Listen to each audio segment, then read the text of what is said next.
Welcome to Psych with Sigmund, where we explore the lives and work of influential figures in psychology.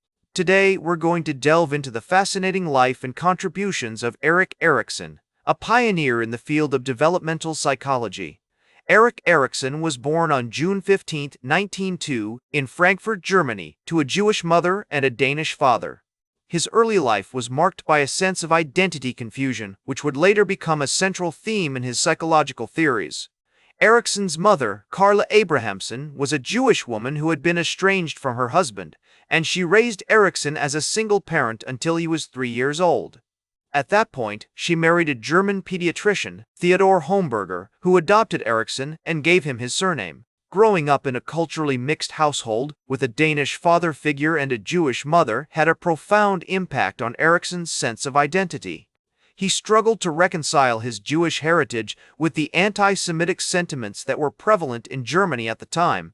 This internal conflict would later influence his theory of psychosocial development, which emphasizes the importance of navigating different social and cultural contexts throughout one's life.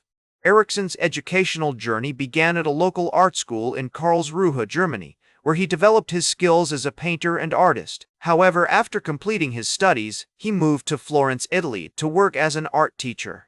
It was during this period that Erikson became fascinated with the work of Sigmund Freud, which led him to pursue a career in psychoanalysis. In 1927, Erikson traveled to Vienna to undergo training analysis with Anna Freud, Sigmund Freud's daughter.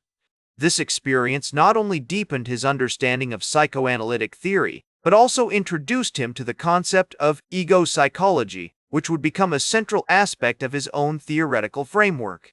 Erikson's major contributions to psychology are centered around his theory of psychosocial development, which proposes that individuals go through 8 stages of development from infancy to old age.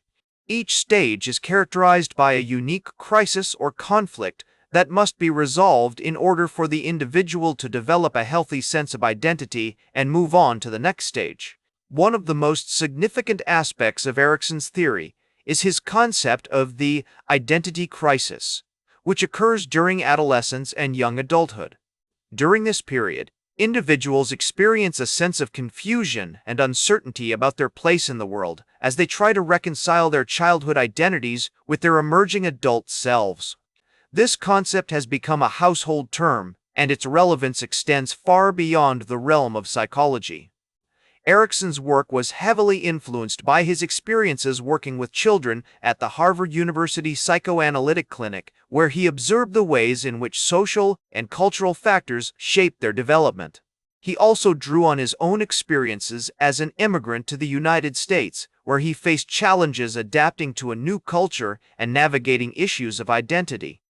One notable example of Erikson's research is his study of the Sioux Indians, which he conducted in the 1930s.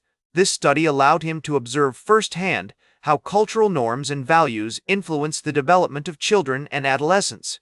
He was struck by the ways in which the Sioux culture encouraged independence and self-reliance from a young age, which contrasted with the more protective and nurturing approach of Western cultures. Erikson's legacy extends far beyond his own research and writings.